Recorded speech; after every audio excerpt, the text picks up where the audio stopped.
Robert Anzilotti is live with me now. Robert, thank you for being on. And I'm going to ask you about Richard Cottingham in a moment and what it was like to negotiate with a guy like that. But the first question I have for you is sort of broader.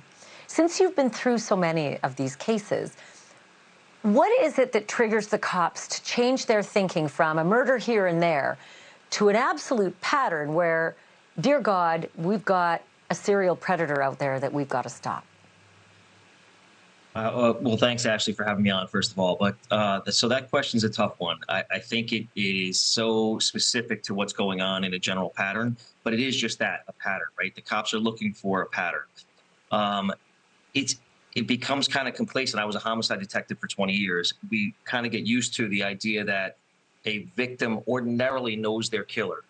For the most part, cases are either they may be gang related, they may be domestic violence related.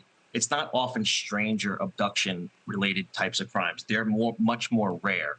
And I think for the most part, homicide detectives don't think that way until we start to see a number of bodies popping up that begin to fit a certain pattern. And those patterns could be a lot of things, right? It could be, hey, is it an age demographic? It is a gender specific pattern. Is it like we're talking about in Austin, these bodies keep popping up in the same body of water? What does that mean? But I think that's really where, as a homicide detective, you begin to say, is this part of something more? I mean, yeah, like some places are just convenient, right? Gilgo Beach might have been convenient or may have just all been the Gilgo Beach serial killer. Some lakes are nice and secluded and dark and maybe a good place to dump a body. Let me get you to Richard Cottingham for a moment, because I can't imagine what your job is like. You know, often imagine what it would be like to be Clarice Starling, but negotiating with a killer like Cottingham, who literally wants to know what's in it for him at all times. How do you, well, first of all, how do you get something out of him? And second of all, how do you learn from him to be better at, you know, the mousetrap that you continue to build? Yeah, so I will say this. I've interviewed dozens and dozens of killers, and certainly my handful of serial killers besides Cottingham. They're all a little bit unique, a little bit different. But when it comes to serial killers like Cottingham, the common denominator is ego, manipulation, and just really, like you just said, what's in it for me? Why should I help you? At the end of the day, they all have that same thing, that they think they're smarter than the cops. They think they're smarter than the public. They certainly think they're smarter than their victims.